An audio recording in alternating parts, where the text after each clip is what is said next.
ভিন রাজ্যে কাজ করতে গিয়ে মৃত এক পরিযায়ী শ্রমিক। মৃত শ্রমিকের নাম শ্যামল হাসদা, বয়স 44 বছর।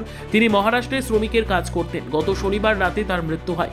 এদিন তপন থানার আজমতপুর গ্রাম পঞ্চায়েতের বাসুরিয়া এলাকায় তার বাড়িতে মৃতদেহ নিয়ে আসলে শোকের ছায়া নেমে আসে। এদিকে পরিযায়ী শ্রমিকের মৃত্যুর ঘটনায় রাজনৈতিক বিতর্ক দেখা দিয়েছে। বিজেপির অভিযোগ, রাজ্যে কর্মসংস্থান নেই, সে কারণে ভিন রাজ্যে পাড়ি দিতে হচ্ছে শ্রমিকদের। অন্যদিকে তৃণমূলের পক্ষ থেকে জানানো হয়েছে, নির্বাচনের আগে মৃত্যু নিয়ে রাজনীতি করছে বিজেপি। স্থানীয় বাসিন্দা সূত্রে জানা গিয়েছে, মৃত ব্যক্তি নির্মাণ কাজে শ্রমিকের কাজ করতেন। কাজ করতে গিয়ে নির্মীয়মান বিল্ডিং এর 3 তলা থেকে অসাবধানতাবশত নিচে পড়ে যান। গত শনিবার রাতে হাসপাতালেই তার মৃত্যু হয়। নির্মাণ সংস্থা ও মহারাষ্ট্র পুলিশের তৎপরতায় মহারাষ্ট্র থেকে মৃতদেহ বহনকারী অ্যাম্বুলেন্স তার দেহ এদিন তার বাড়িতে এসে পৌঁছয়। এলাকায় শোকের ছায়া নেমেছে। ওই পরিযায়ী শ্রমিকের মৃত্যুর ঘটনায় বিজেপির জেলা সভাপতি স্বরূপ চৌধুরী বলেন, রাজ্যে কর্মসংস্থানের ব্যবস্থা না থাকায় জেলা তথা রাজ্যের মানুষদের ভিন রাজ্যে কাজ করতে গিয়ে মৃত্যুবরণ করতে হচ্ছে। দক্ষিণ দিনাজপুরের তৃণমূল নেতা সুভাষ টাকি জানান, বিজেপি মৃত্যু নিয়ে রাজনীতি করছে। এখানে ঘটেছে, আমরা কাজ করতে গিয়েছিলাম মহারাষ্ট্রয়। তো মহারাষ্ট্রে কাজ করতে যায় মানে আমাদের এখানে গ্রামেরই আমার একটা দাদা লোক হবে। ওই লোকটা মানে ব্যতিক্রম বশতে তো 3 তলা থেকে পড়ে যায়, অ্যাক্সিডেন্ট হয়ে গেল। অ্যাক্সিডেন্ট হওয়ার পরে আমরা পাশের একটা হসপিটালে যাই, ভর্তি করার পরে ভালোই চিকিৎসাপত্র খুব ভালোই চললো। কিন্তু গত শনিবার রাত্রে রাত 12:40 নাগাদে দাদাটার মৃত্যু হয়ে যায়। শেষে আমরা কি করি, সাহেবকে বলে, পুলিশকে বলে শেষে আমরা বডিটাকে বাড়ি নিয়ে আসার জন্য ব্যবস্থা করি। বাড়ি নিয়ে আসার জন্য ব্যবস্থা করলাম বাড়িতে, কেননা পুলিশ স্টেটমেন্ট দিল, ওখান থেকে সাহেবও পুরা রায় দিল। এই জন্য আজকে আমরা বাড়িতে বডিটা নিয়ে আসতে পারছি।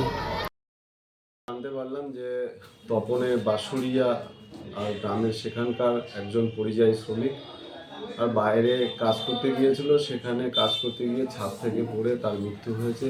অত্যন্ত দুঃসংবাদ এই জেলার জন্য, এবং আমাদের সত্যি করে খুব দুর্ভাগ্য যে পশ্চিমবঙ্গের মতন এক রাজ্যে আমরা বসবাস করছি, যে রাজ্যের সরকার যে যারা শ্রমহীন মানুষ, সাধারণ মানুষ, তাদের জন্য কোনো কর্মসংস্থান এই রাজ্যে, এই জেলায় করতে পারে, এটা রাজ্য প্রশাসনের চরম ব্যর্থতা। তার জন্য বিভিন্ন শ্রেণীর মানুষকে কাজের জন্য বাইরের রাজ্য যেতে হচ্ছে, পরিবার, সংসার, আত্মীয় স্বজন সমস্ত পরিত্যাগ করে। তো কর্মসংস্থান যদি থাকতো এখানে চোখের সামনে দেখা যেত, কিন্তু অনেক উচ্চশিক্ষিত মানের ছেলে মেয়ে যারা লেখাপড়া করে চাকরি করবে, তাদেরকেও তাদের সেই কর্মসংস্থান না হয়, সে বিভিন্ন জায়গায় লেবার খাটতে বা বিভিন্নভাবে বাইরে। দেখুন, যে কোনো মৃত্যুই মানুষের কাছে মর্মান্তিক।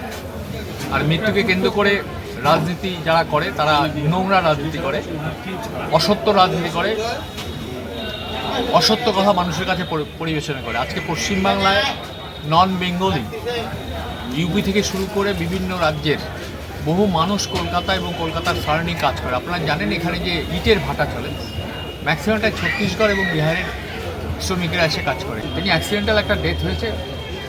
আমরা ওই পরিবারের পাশে আছি, তৃণমূল কংগ্রেস এই পরিবারের পাশে আছে।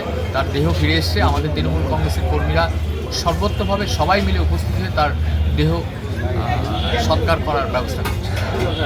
ব্যুরো রিপোর্ট, উত্তর বাংলা সংবাদ।